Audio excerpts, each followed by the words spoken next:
Hey guys, subscribe for daily content. And if you're shopping for gear, make sure you check out the description for the newest items at some of the very best online retailers. There's also links for some of the items that I personally recommend. Thanks.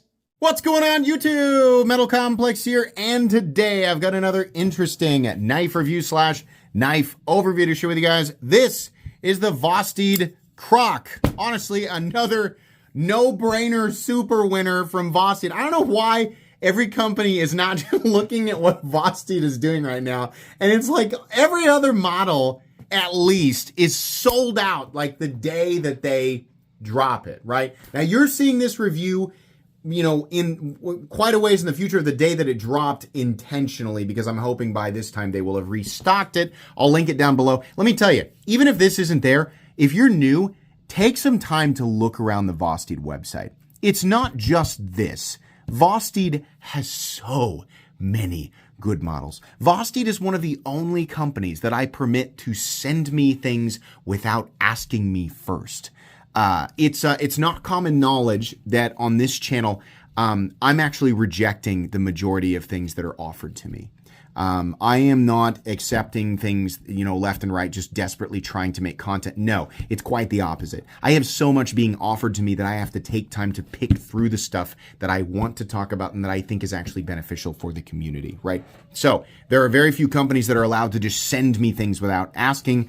Vosteed is one of them, because I know that 99% of what they create is not only excellent, but the price will be excellent, and people will actually want these, and they'll make good tools down the road. And spoiler alert, the Croc is one of them. So I will link this in the description. You guys can check it out if you want to.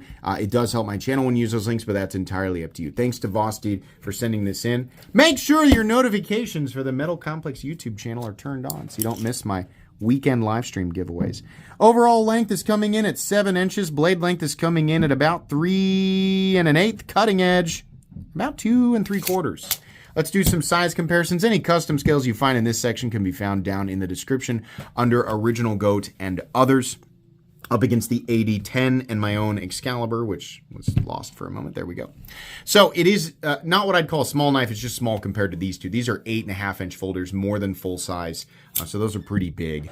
Let's put it up against the Spyderco PM2. Why do I always lose that knife? That is the most invisible knife on this table. The Spyderco PM2 and the Spyderco Parrot 3. This is much more comparable in size to the Spyderco Parrot 3. It's a little tiny bit shorter. As far as the cutting edge goes, it's exactly the same. And I will point out, your ergonomic zones are essentially identical. Like, I mean, it's really, really close here. This is just like a different shape of Parrot 3.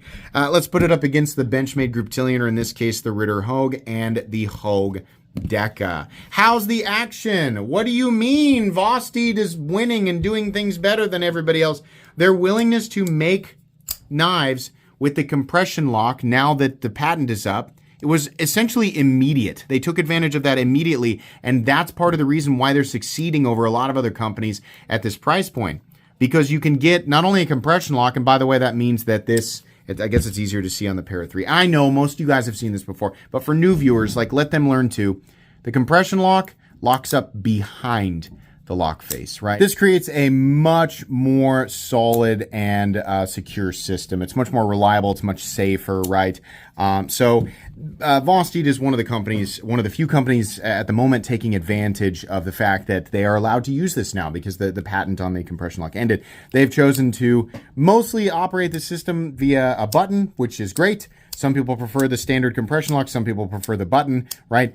This is different than a standard button lock. For those of you wondering, like on knives like the CJRB Pyrite, this is a button-operated plunge lock, which is very different. It is much less reliable, much weaker. It's fine. I mean, it'll serve, you know, its purpose as a basic pocket knife, but a button-operated compression lock is better in terms of lockup solidity and reliability, strength, all of that. And you also have an actual detent ball, which means that your deployment, whether you use the front flipper or this little hole here, it's much more crisp. It just feels better. It feels more like the experience that you get with a liner lock or a frame lock. It's just more reliable, in my opinion. So that's great. The action on this knife is exactly what you'd expect. You push the button and the blade falls That's what you want there. Being able to utilize the little opening hole is fine. The front flipper's okay. I think maybe they should have made it a little taller, but honestly, it does work. I have no issues with the action on this knife. Let's go ahead and do carry profile. Thickness up against the Spyderco Para 3. It's maybe slightly thicker. Not much, though. Length and height up against the PM2 and the Para 3. There's that thing right there. As you can see, despite the fact that it is about the same size open or nearly the same size open as the Spyderco Para 3, lay them up here once again. When you fold it up, it is quite a bit more compact, which is cool. Some people care, some people don't. But this, I would say this is substantially more compact even than the Spyderco Para 3 in every way. So that's cool. What are we looking at for materials? We are looking at, it's kind of a dune coat. It's probably similar to a PVD coating. A dune coat is what they call it, or dune finish. S35EN. Their HRC wrench on the S35EN is 59 to 61 HRC, which I don't have a problem with. Your coated blades will probably lean more towards the 59, while your uncoated blades will lean more towards the 61, which is great. I don't have an issue with that at all. We have aluminum, and then we have like a Topo. I think they call this a Topo G10. It's like a G10 Damascus for the inlay. Couple different options, couple different colorways that you can take a look at, but that's what we're looking at here. Sorry, I bumped the camera there. Let's look at the weight on this guy. I'm going to guess it weighs about 3.5 ounces. We've got some, did I say aluminum? It's aluminum right here, and then the Topo Damascus inlays or whatever you want to call that. We have milling there for some weight reduction. We are looking at 3.3 ounces. So pretty darn good ratios, and your balance here is actually just about right behind the pivot. So that's great. Hardware check. I'm going to get out my tools as per usual. My tools are very inexpensive and very recommendable. There's always a moment, if you're wondering, there's a moment where I do stuff like that and I think, should I go back and edit it? And then there's another part of my brain that goes, don't. Because people think it's more realistic that I screw up than pretend that I didn't, right? Sometimes, like one time I started coughing, I started a coughing fit in the middle of the review. It's just the knife sitting out here, and I was in the background I obviously have to edit that out. But some of these I leave in intentionally because I know you guys think it's funny. T8 for the pivot, T8 for the body screws, 2 on each side. 1 for the inlay here, and that's also the pocket clip screws. It's a nice way to do that. And then you have T6 for the pocket clip screws. Very, very simple. These top liner locks are super, super easy to take apart and put back together. As long as you have the right tools for the job, you should be good to go. Let's measure the blade stock thickness and move into the meat and potatoes. So blade stock thickness is 112 thousandths, nice and thin. It's a cool looking knife. We've seen the profile before. It's not like this is a new blade shape, right? But it's a cool looking knife, I think, especially for the dune finish. The other finishes and things are fine. You can pick whatever color you want. I think it's neat that we have these cool, coppery, earthy colors that we're seeing in the budget territory now. The index finger choke up position relative to the jimping back here is pretty good. The jimping probably could have been a little bit deeper, but it's okay. The cutting geometry on this is actually thinner than you might expect, and it does have a little bit of curvature, a little bit of belly to it. So that's nice. I appreciate that. It's got some nice sliceability, whatever you want that to mean. But it does slice and cut things that you would, just like you would expect. It's got a little bit of a tip, but obviously because of the blade shape, it's more sheep's footy, Warren Cliffy, sheep's cliffy, kind of in between there. So the tip is less prominent, but also less likely to break, and it'll puncture for the most part when you want it to puncture. It looks a little angular and blocky, and in some places it kind of feels but everything is nicely knocked down, and truthfully, it's pretty comfortable everywhere. I don't get that hand melting, oh my god, it's so perfect, but it's fine. I'd still give it a B or a B- in terms of ergonomic comfort. And what I like is I can get my finger up here to do my draw cuts and things like that, which I do a lot of. Pushing that little button there, which is textured, by the way, I think that's really nice. I really like that. In fact, up close, this knife really does look really nice. We got a raised gear pattern backspacer there. We have another one of Vosteed's just really, really good clips. Even though they do have a slight bill here, it's very shallow, so it's not the same thing as Civivi's. Always using Sean's design here. Civivi's got that big grappling hook on the end of that. Not nearly as bad on this guy, so that's nice. In and out of the pocket, really, really easy. We got a lanyard hole right here.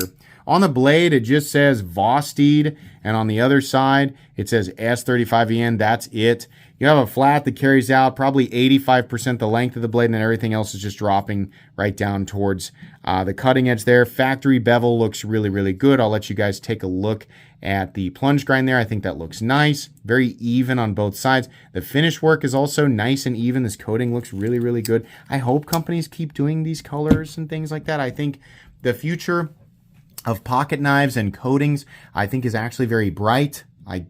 There's probably a pun in there. A really lame one, sorry. I think here within the next couple of years, you'll be able to get coatings in any color that you want, multicolors. And, even though we can already kind of do that, the difference is that now these coatings will actually mean something. The durability and the corrosion resistance will not be exclusive to just your cloudy gray and black DLC anymore. I think we're going to start seeing every color of the rainbow in matte or reflective or mirror polished or stone washed or whatever, right? And it's all going to be super durable, and it's all, especially with what Balin at Miura is doing, with those crazy, high color or crazy rainbow coatings and stuff like that are actually durable. Yeah, I think we're going to see that, right? So it's nice to see that we're seeing some of this. This is not going to be as tough as DLC. It's still something that you can scratch, but it'll offer a little bit of scratch resistance and a little bit of additional corrosion resistance, which is nice. Pocket clip, like I said, is reversible. That's pretty much it on the exterior. We have a stop pin that's located in its traditional position. No blade play up, down, left, or right. No lock stick. No pivot lash. Smooth and consistent in here with a nice clicky detent. And that's also the closed position pin. And then are we centered? Yes, we are. How much do they want for this knife? This knife's made in China. We got aluminum. We got S35EN. We got a fun coating. We got a button-operated compression lock or top liner lock. We got some cool inlays here. They want $129 for it. Do I think that's fair? Yeah, I think that's pretty fair. It doesn't absolutely blow my mind, but I think it's pretty fair. They are doing some extra, right? Even though this is a Chinese production knife, they are doing a lot of extra versus a lot of other stuff in this general competition zone. And honestly, the popularity speaks for itself. This video did not, if you went down and looked, if you were one of the first viewers and you went down and you looked in the links and clicked on it and it said sold out, your knee-jerk reaction is to assume that this video sold it out. It didn't, because I'm recording this on the day that it dropped, but not releasing it until weeks later. Even the unboxing, in the moment that you guys are watching this gets confusing for people because all of my content's pre-recorded. I recorded the unboxing of this knife over a week ago. I've had this in my pocket in and out, over the last 8 or 9 days or so, right? And then the unboxing actually won't go up my time 3 days from now, right? This is the actual day that this drops, but you won't see this review until at least a week after the unboxing, which in my time hasn't even gone up yet. I know that's confusing, right? But that's essentially how this works. What I'm saying is I didn't sell this knife out because I just looked. It's sold out. It sold out within a few hours of being posted on Vosteed's website, right? They're just popular. That, and I don't think Vosteed's making these things 1,000 at a time, right? I think they're doing what they can. My point is these are popular, and the reason that they're popular is because they are good designs, they're made with quality materials, and the prices are fair. They're also utilizing locking systems that are not on every single knife yet. Eventually, we will be bored of compression locks. Eventually, that will happen. Right now, we're just starting to kind of get it rolling. Companies are just starting to figure out that they are popular and trustworthy, and they, are good, right? And some companies are going to have more trouble with these systems. Vosteed seems to have figured it out. Kaiser seems to have figured it out. Kunwu. I lost track of the company that I work with. Kunwu has also figured it out, right? Eventually, everybody will figure it out.